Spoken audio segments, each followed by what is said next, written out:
வணக்கம். முன் செய்திகளுக்காக ஸ்ரீதேவி. இன்றைய முதன்மை செய்திகள்.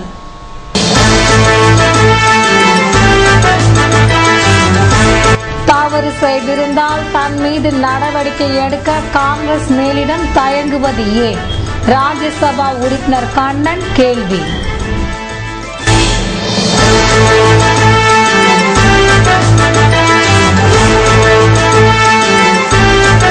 புதுவை சட்டசபையில் நிதிநிலை அறிக்கையை நாளை தாக்கல் செய்கிறார் முதல்வர் ரங்கசாமி. எதிர்ப்பை தெரிவிக்க காங்கிரஸ் அதிமுக திட்டம்.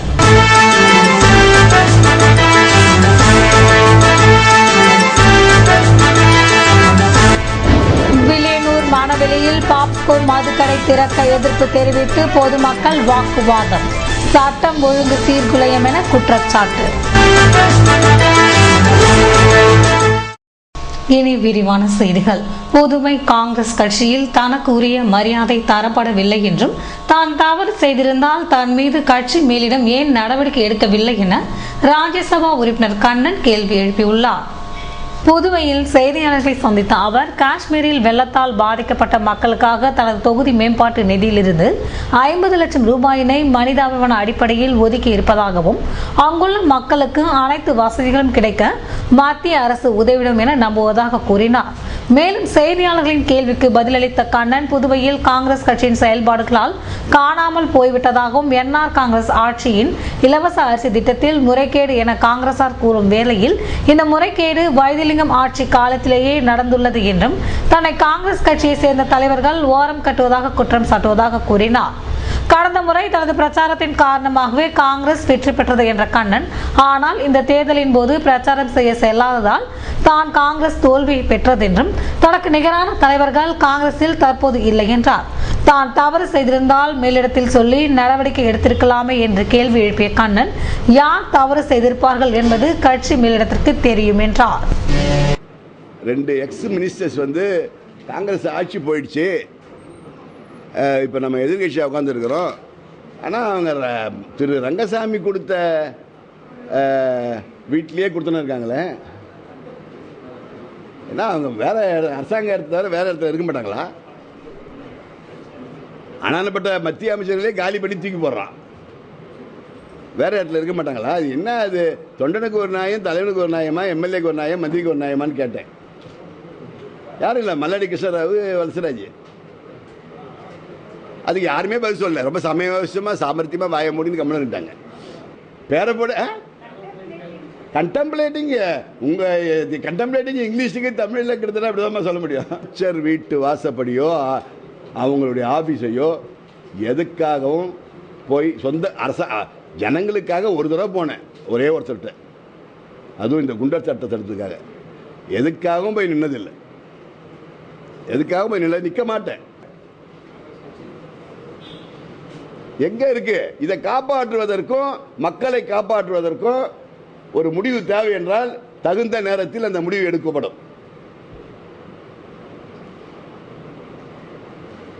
இந்திரா காந்தி காப்பாற்றிருக்காங்க காங்கிரஸ் பல நேரங்களில்.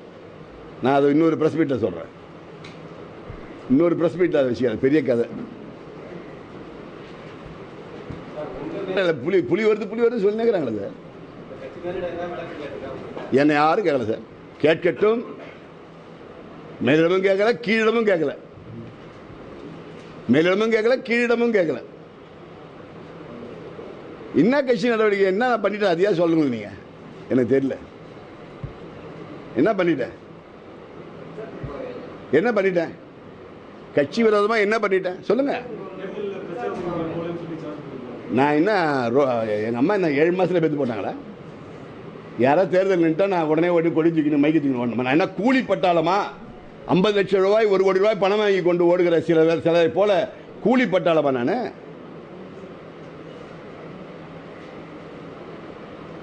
1 கோடி ரூபாய்க்கு விலை போகிற சில பேரை போல கூலிக்காரன் நான்? என்கிட்ட வாங்கிட்டு அடுத்த ஆளை தேடி போற கூலிக்காரன் நான்? சரி, என்ன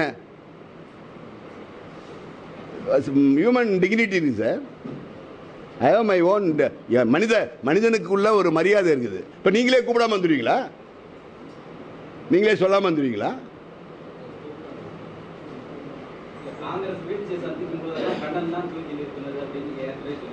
இல்லை நீங்கள் சொல்லுங்களேன், நீங்கள் சொல்லுங்களேன், யார் தூக்குனாங்கன்னு? ஜாக்கி வச்சு யார் தூக்குனா நீங்கள் சொல்லுங்களேன்.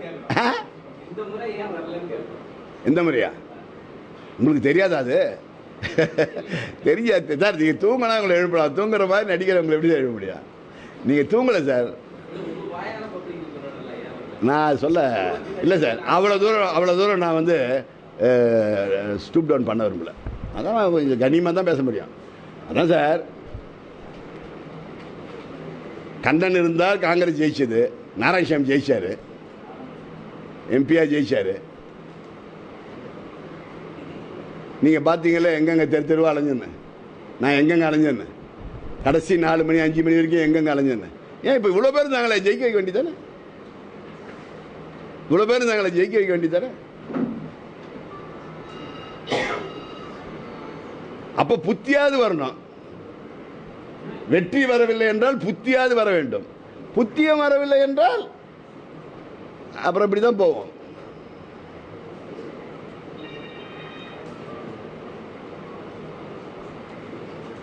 சார், நான் வந்து காங்கிரஸ் கட்சிக்கு வந்து இவங்க சொல்லிக்கிற காங்கிரஸ் கட்சிக்கு 4 பேர் ஒன்றா கூடிக்கின்னு நான் தான் காங்கிரஸ் சொல்கிறதுக்கு நான் பொறுப்பாக முடியாது. நான் பொறுப்பாக முடியாது. எனக்கு தெரியும் எதை எப்படி செய்ய வேண்டும், எப்போது செய்ய வேண்டும் என்று. அதை யாரும் இப்பொழுது இருக்கிறவர்கள், அதான் நான் சொன்னேன், இப்பொழுது இருக்கிறவர்கள் எனக்கு சொல்லிக் கொடுக்க முடியாது, சொல்லிக் கொடுக்க வேண்டியதில்லை. அப்படி சொன்னாலும் அவர் நல்ல நல்ல வார்த்தை சொல்ல மாட்டார்கள். சித்தப்ப எப்போ சாவா, துப்பட்டி எப்போ கிடைக்குன்னு நினைக்கிறவங்க. அதனால் அதை பற்றி நீங்கள் சொன்னால் கேட்கல, மக்கள் சொன்னால் கேட்கலாம். So there is the matter sir. அது ஒன்றும் பிரச்சனை இல்லை. கட்சியே எங்கே இருக்கு பாய்? 150 பேரை வச்சுக்கின்னு போராட்டம் பண்ணுறோம். 150 பேரை வச்சுக்கின்னு போராட்டம் பண்ணுறோம். கட்சி எங்கே சார் இருக்குது? கட்சி தலைவர்கள் சொல்லிக் கொள்கிற ஜாம்பவான்கள் தான் இருக்கிறார்கள். துண்டை போட்டுக்கணும், மாட்டி மாட்டி முறுக்கி முறுக்கி பேசி இருக்கிற ஜாம்பவான் தான் இருக்கிற. கட்சி எங்கே இருக்குது? அதை கேட்டால் நல்லா இருக்குன்னு நினைக்கிறேன். என்னை விட காங்கிரஸ் தலைவரே இந்த கேள்வி கேட்டீங்கன்னா சரியாக இருக்கும். அவர்கள் என்னை பற்றி என்ன நினைக்கிறார்கள் என்று அவரை பற்றி அவர்களை கேட்டால் நன்றாக இருக்கும். இல்லை, காங்கிரஸ் கட்சி தலைவர் கேட்டிங்கன்னா அந்த பதில் நல்லா இருக்கும். இது நான் சொன்ன அது நாங்கள் கேள்வி தப்பாக சொல்லலை.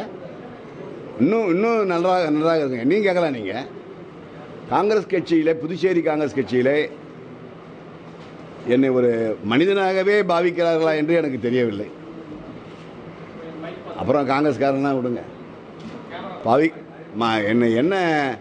என்னை வந்து ஒரு உங்களுக்கு எல்லா விஷயமும் தெரியும். பிரசுக்காரங்களுக்கு உங்களுக்கே கடந்த ஒரு 4 மாதத்துக்கு முன்னாடி நினச்சி பார்த்தீங்கன்னா எப்படிலாம் நடந்ததுன்னு உங்களுக்கு தெரியும்.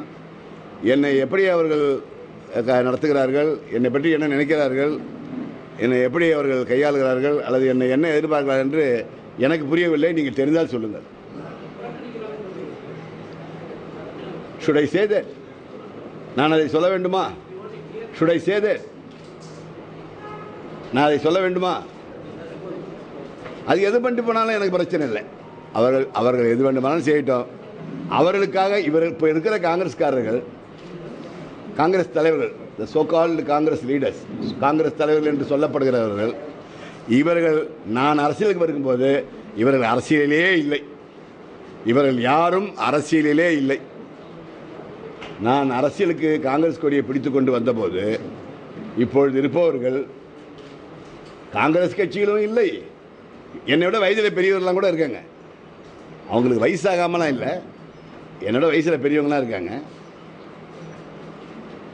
அவங்க காங்கிரஸ் கட்சியிலும் இல்லை, பொது வாழ்க்கையிலும் இல்லை, மக்கள் பணியிலும் இல்லை, எந்த பணியிலும் இல்லை. நான் அந்த காலத்திலேயே மக்கள் பணியிலே, பொதுமக்கள் சேவையிலே, அரசியல் மட்டுமல்ல சமூக கலாச்சார பொருளாதார பிரச்சனைகளில் நான் அன்றையிலிருந்து இன்றைக்கு வரையும் என்னுடைய கடமையை நான் செய்து கொண்டிருக்கிறேன். நான் யார் என்பதை மக்கள் தான் முடிவு செய்ய வேண்டுமே தவிர ஒரு 4-5 பேர் சேர்ந்து முடிவு செய்வதல்ல. அப்படி அவர்கள் செய்தால் எனக்கு அதில் ஆட்சேபனை இல்லை. ஆனால் அதை பற்றி நான் எதுவும் சொல்வதற்கு இல்லை. என் கடமையை நான் செய்வேன், செய்து கொண்டு இருக்கிறேன். என் கடமையை நான் செய்வேன், என் வழியில் நான் போவேன். புதுவை சட்டசபையில் பலத்த எதிர்பார்ப்புகளுக்கிடையே பட்ஜெட்டை நிதியமைச்சர் பொறுப்பு வகிக்கும் முதல்வர் ரங்கசாமி வியாழக்கிழமை தாக்கல் செய்ய உள்ளார். புதுவை சட்டமன்ற பட்ஜெட் கூட்டத்தொடர் கடந்த 8ஆம் தேதி ஆளுநர் உரையுடன் துவங்கி 11ஆம் தேதிக்கு ஒத்திவைக்கப்பட்டது. இதன் தொடர்ச்சியாக வியாழக்கிழமை காலை 11:30 மணிக்கு நிதியமைச்சர் பொறுப்பு வகிக்கும் முதல்வர் ரங்கசாமி பட்ஜெட்டை தாக்கல் செய்ய உள்ளார். இதனைத் தொடர்ந்து ஆளுநர் உரைக்கு நன்றி தெரிவிக்கும் தீர்மானத்தின் மீது உறுப்பினர்கள் பேச உள்ளனர். ஆளுநர் உரையின் போது வெளிநடப்பு செய்த அதிமுக பட்ஜெட் தாக்கலின் போதும் வெளிநடப்பு செய்வார்கள் என எதிர்பார்க்கப்படுகிறது. கடந்த பட்ஜெட்களில் அறிவிக்கப்பட்ட திட்டங்களில் பல நிறைவேற்றப்படாமல் இருப்பதால் இது போன்ற முடிவினை மேற்கொள்ள இருப்பதாக அதிமுக வட்டாரங்கள் தெரிவித்தன. ஆளுநர் உரையின் போது அமைதி காத்த காங்கிரஸ் பட்ஜெட் தாக்கலின் போது தங்களது எதிர்ப்பை தெரிவிப்பார்கள் என்றும் கட்சி வட்டாரங்கள் தெரிவிக்கின்றன. வில்லியனூர் அருகே உள்ள மணவெளியில் பாப்ஸ்கோ மதுக்கடை திறக்க அப்பகுதி மக்கள் எதிர்ப்பு தெரிவித்து முற்றுகையில் ஈடுபட்டதால் பரபரப்பு காணப்பட்டது. வில்லியனூர் அருகே உள்ள மணவெளி திருக்காஞ்சி ரோட்டில் குடியிருப்பு பகுதிக்கு அருகாமையில் பாப்ஸ்கோ மதுக்கடை திறக்க ஏற்பாடுகள் நடைபெற்று வந்தன. புதன்கிழமை காலை மதுக்கடை திறப்பதற்கான பணிகளை பாப்ஸ்கோ ஊழியர்கள் செய்து கொண்டிருப்பதை அறிந்து அங்கு சென்ற பொதுமக்கள் கடும் வாக்குவாதத்தில் ஈடுபட்டனர். குடியிருப்புக்கு அருகாமையில் மதுக்கடையை திறந்து பல்வேறு பிரச்சனைகள் ஏற்படும் என கண்டிப்புடன் கூறினார். ஏற்கனவே இப்பகுதியில் உள்ள தோப்பில் கள்ளு விற்பனை திருட்டுத்தனமாக நடைபெற்ற போது போதை ஆசாமிகள் அவ்வழியே செல்லும் வாகனங்கள் மீது கற்களை வீசியும் பெண்களை கிண்டல் செய்து வந்த நிலையில் பொதுமக்களின் எதிர்ப்பு காரணமாக தோப்பில் விற்பனை செய்யப்பட்ட கல் நிறுத்தப்பட்டது. தற்போது பாப்ஸ்கோ சார்பில் மதுக்கடை திறக்கப்பட்டால் மணவெளியில் பல்வேறு பிரச்சனைகள் ஏற்படும் என்பதால் மதுக்கடையை திறக்கக்கூடாது என எச்சரித்தனர். இலவச மனைப்பட்டா வழங்க வேண்டும் என்ற கோரிக்கையை வலியுறுத்தி மக்கள் வாழ்வுரிமை இயக்கத்தினர் கண்டன ஆர்ப்பாட்டத்தில் ஈடுபட்டனர். கரிக்கலாம்பாக்கம் பாகூர் உளவாய்க்கால் ஏழை மக்களுக்கு இலவச மனைப்பட்டா வழங்க வேண்டும் என்ற கோரிக்கையை முன்வைத்து மக்கள் வாழ்வுரிமை இயக்கம் சார்பில் ஊர்வலம் மற்றும் ஆர்ப்பாட்டம் புதன்கிழமை நடைபெற்றது. கிராம ஏழை மக்கள் பங்கேற்ற போராட்டத்திற்கு மக்கள் வாழ்வுரிமை இயக்க செயலாளர் ஜெகநாதன் தலைமை தாங்க துணை செயலாளர் செல்வராசு, ரவிச்சந்திரன், அங்கம்மாள், பாண்டியன், வள்ளி ஆகியோர் முன்னிலை வகித்தனர். இதில் பல்வேறு அமைப்பின் நிர்வாகிகள் பங்கேற்றனர். ஒன்று சேர்ந்து பாகூர் கரிக்கலாம்பாக்கம் உளவாய்க்கால் மக்களுக்கு பட்டா வழங்க வேண்டும் என்கிற இந்த ஒற்றை கோரிக்கையை வலியுறுத்தி இந்த போராட்டத்தை நாங்கள் முன்னெடுத்திருக்கிறோம். குறிப்பாக பாகூரிலே கொம்யூன் பஞ்சாயத்துக்கு சொந்தமான இடம் இருக்கிறது, அதை உடனடியாக கையகப்படுத்தி தர வேண்டும். அதேபோல கரிக்கலாம்பாக்கத்திலே அரசுக்கு சொந்தமான இடமும் கோயிலுக்கு சொந்தமான இடமும் இருக்கிறது, அதையும் உடனடியாக புதுச்சேரி அரசு கையகப்படுத்தி தர வேண்டும். உளவாய்க்காலிலும் அரசு புறம்போக்கு இடங்களை கையகப்படுத்தி அங்குள்ள உழைக்கிற மக்களுக்கு கொடுக்க வேண்டும். இதை செய்ய மறுக்கிற சர்வே துறை தனியார் மனை பிரிவுகளுக்கு லே அவுட்டுகளுக்கெல்லாம் அளந்து போடக்கூடிய வேலையை செய்து கொண்டிருக்கிறது. இதை வன்மையாக கண்டிக்கிறோம்.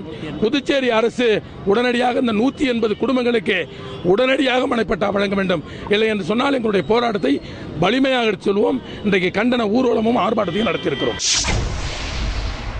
புதுவை பாக்குமுடையான்பேட் முத்துவாழியம்மன் கோவில் கொடியேற்ற விழாவில் அப்பகுதியை சேர்ந்த பக்தர்கள் கலந்து கொண்டனர்.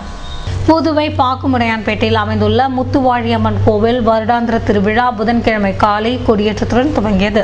இதனை முன்னிட்டு கோவிலில் காப்பு கட்டுதல், துவாஜாரோகணம் உள்ளிட்ட சிறப்பு பூஜைகள் நடத்தப்பட்டன. இதில் அப்பகுதியை சேர்ந்த பக்தர்கள் கலந்து கொண்டனர். இதற்கான ஏற்பாடுகளை விழா குழுவினர் செய்து வருகின்றனர். விழாவின் தொடர்ச்சியாக வியாழக்கிழமை பிரகார உற்சவம், வெள்ளிக்கிழமை அம்மன் திருவீதி உலா, சனிக்கிழமை அபிஷேக ஆராதனை, ஞாயிற்றுக்கிழமை மகா அபிஷேகம் போன்றவை நடைபெற உள்ளன.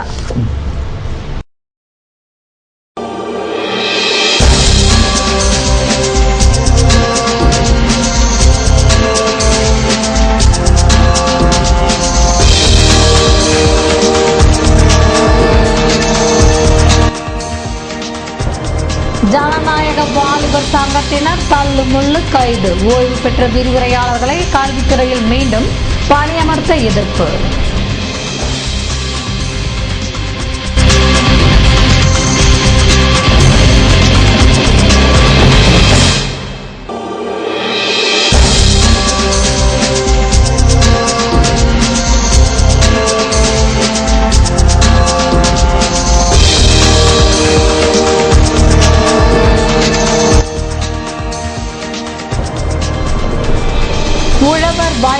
பள்ளி விழிப்புணர்வு, ரசாயன பூச்சிக்கொல்லிகளை கலைந்து விவசாயிகளுக்கு பயிற்சி. விவரம் விளம்பர இடைவெளிக்கு பிறகு.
செய்திகள் தொடர்கின்றன. இலவசமான பட்டா வழங்க வேண்டும் என வலியுறுத்தி பிரெஞ்சு இந்திய புதுச்சேரி பூர்வீக முதியோர் சங்கத்தினர் ஆட்சியரிடம் மனு அளித்தனர். பிரெஞ்சு இந்திய புதுச்சேரி பூர்வீக முதியோர் சங்கத்தினர் தங்களுக்கு இலவச மனைப்பட்டா வழங்க வேண்டும் என கடந்த 5 ஆண்டுகளாக தொடர் போராட்டங்கள் நடத்தி வருகின்றனர். பிரெஞ்சு ஒப்பந்தப்படி தங்களுக்கு இலவச மனைப்பட்டா வழங்க வேண்டும் என வலியுறுத்தி புதன்கிழமையன்று மாவட்ட ஆட்சியரிடம் சங்க தலைவர் முனுசாமி தலைமையில் மனு அளிக்கப்பட்டது. இதில் சங்க நிர்வாகிகள், உறுப்பினர்கள் கலந்து கொண்டனர்.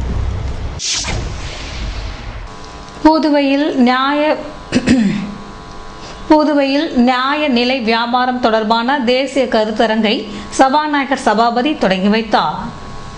புதுவை அண்ணா சாலையில் உள்ள தனியார் ஹோட்டலில் நியாய நிலை வியாபாரம் குறித்த தேசிய கருத்தரங்கம் நேற்று நடந்தது. தென்னக கூட்டமைப்பு தலைவர் பஞ்சாட்சரம் தலைமை வரவேற்று நோக்க உரையாற்றினார். தேசிய தலைவர் சில்பா பிரபாகர் தலைமை தாங்கினார். சிறப்பு விருந்தினராக சபாநாயகர் சபாபதி கலந்து கொண்டு கருத்தரங்கை தொடங்கி வைத்து உரையாற்றினார். கருத்தரங்கில் கைவினை பொருட்களை பொதுமக்கள் கவரும் வண்ணம் எவ்வாறு வியாபாரம் செய்ய வேண்டும், சுற்றுச்சூழலை பாதுகாக்கும் வண்ணம் பாலித்தீன் பைகளை புறக்கணித்து வியாபாரம் செய்வது, இந்திய கைவினை பொருட்களை வெளிநாட்டர் விரும்பும் வகையில் நியாயமான விலையில் அவர்கள் விரும்பும் வகையில் விற்பனை செய்ய வேண்டும் என பல்வேறு குறிப்புகள், வழிகாட்டுதல்கள் வழங்கப்பட்டது. இதில் கைவினை பொருட்கள் தயாரிப்பு கலைஞர்கள், சுய உதவி குழுக்கள், வியாபாரிகள் ஆகியோர் கலந்து கொண்டனர். புதுவை கல்வித்துறையில் ஓய்வு பெற்ற விரிவுரையாளர்களை பணி அமர்த்துவதை கண்டித்து மாணவர் சங்கத்தினர் ஆர்ப்பாட்டத்தில் ஈடுபட்டனர். புதுவை கல்வித்துறை ஓய்வு பெற்ற விரிவுரையாளர்களை மீண்டும் பணிக்கு அமர்த்தும் போக்கினை கண்டிக்கும் வகையில் கல்வித்துறை அலுவலகம் முன்பாக மாணவர் சங்கம், இந்திய ஜனநாயக வாலிபர் சங்கம் சார்பில் போராட்டம் நடத்தப்பட்டது. இதனால் அப்பகுதியில் போக்குவரத்து பாதிக்கப்பட்டதை அடுத்து அவர்களை அப்புறப்படுத்தும் முயற்சியில் காவல்துறையினர் ஈடுபட்டனர். இதனால் இருதரப்பினருக்கும் இடையே தள்ளுமுள்ளு ஏற்பட்டது. பின்னர் போராட்டத்தில் ஈடுபட்ட மாணவர்கள் மற்றும் வாலிபர் சங்கத்தினர் கைது செய்யப்பட்டு அங்கிருந்து அப்புறப்படுத்தப்பட்டனர்.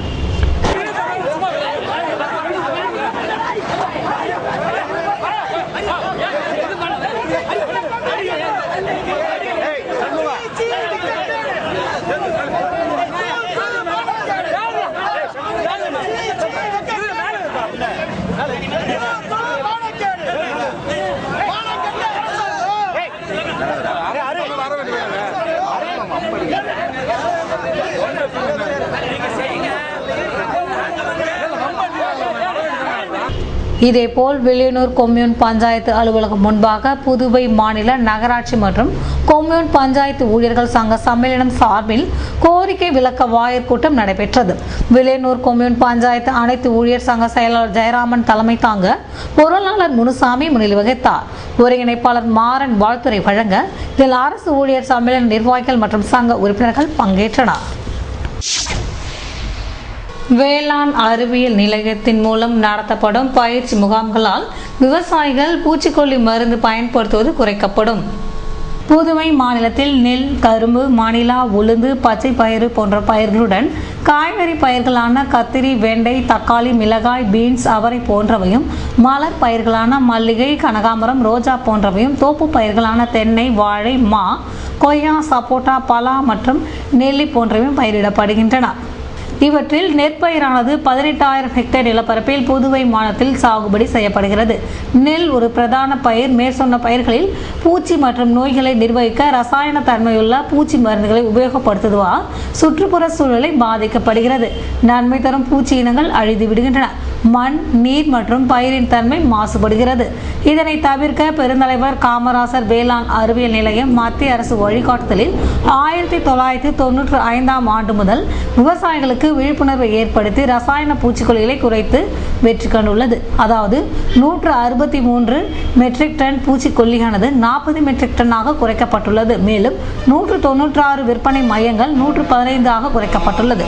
இது KVK மற்றும் வேளாண் துறையின் செயல்பாடுகளால் கிடைத்த வெற்றியாகும். இந்த விழிப்புணர்வு முக்கியமாக உழவர் வயல்வெளி பள்ளி மூலம் ஏற்படுத்தப்பட்டது. மேலும் விவசாயிகள் மத்தியில் பெரும் வரவேற்பை பெற்றுள்ளது. இதுவரை 179 வயல்வெளி பள்ளியும் 5781 விவசாயிகளும் பயனடைந்துள்ளனர். இதன் காரணமாக பெருந்தலைவர் காமராஜர் வேளாண் அறிவியல் நிலையத்திற்கு இந்திய வேளாண் ஆராய்ச்சி கழகம் மத்திய அரசின் மிக சிறந்த தேசிய விருது 2005-2006 வருடத்திற்கு வழங்கப்பட்டது.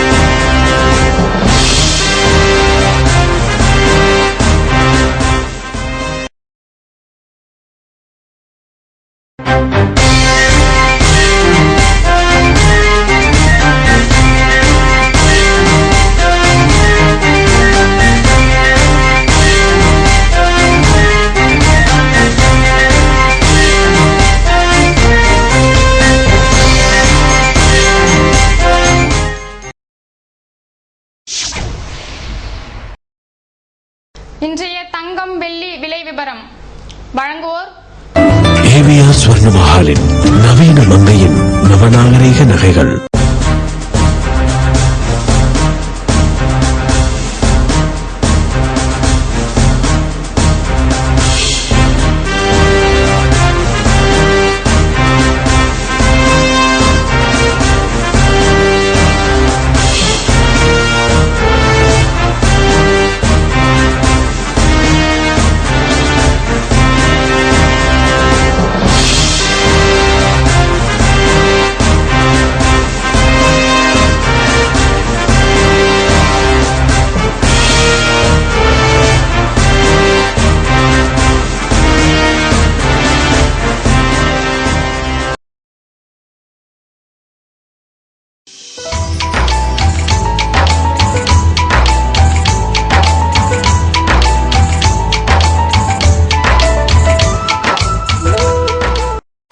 புதுவையில் இன்றைய வெப்பநிலை அதிகபட்சமாக 30 டிகிரி செல்சியஸாக பதிவானது. நாளைய வானிலை 31 டிகிரி செல்சியஸாக காணப்படுவதுடன் வானம் மேகமூட்டத்துடன் தென்படும் என வானிலை மையம் தெரிவித்துள்ளது. புதுவை கடற்கரையில் இருந்து சுமார் 50 கிலோமீட்டர் தூரம் வரை இன்று 3 அடியாக காணப்பட்ட கடல் அலை உயரம் நாளை 2 அடியாக காணப்படும் என்றும், தென்மேற்கு திசையிலிருந்து 21 கிலோமீட்டர் வேகத்தில் காற்று வீசும் என்று சென்னை வானிலை மையம் தெரிவித்துள்ளது.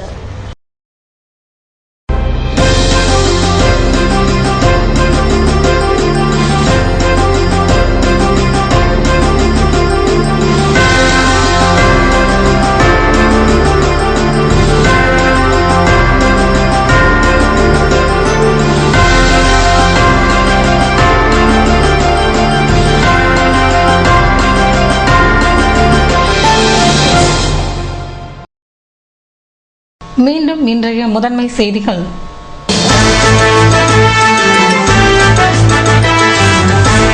தவறு செய்திருந்தால் தன் மீது நடவடிக்கை எடுக்க காங்கிரஸ் மேலிடம் தயங்குவது ஏன்? ராஜ்யசபா உறுப்பினர் கண்ணன் கேள்வி.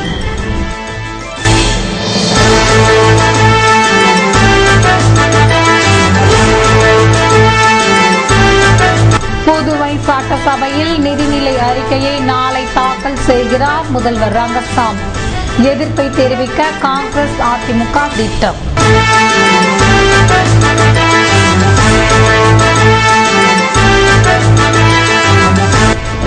வில்லியனூர் மணவெளியில் பாப்கோர்ன் மதுக்கடை திறக்க எதிர்ப்பு தெரிவித்து பொதுமக்கள் வாக்குவாதம். சட்டம் ஒழுங்கு சீர்குலையும் என குற்றச்சாட்டு. இத்துடன் செய்திகள் நிறைவடைந்தன. வணக்கம்.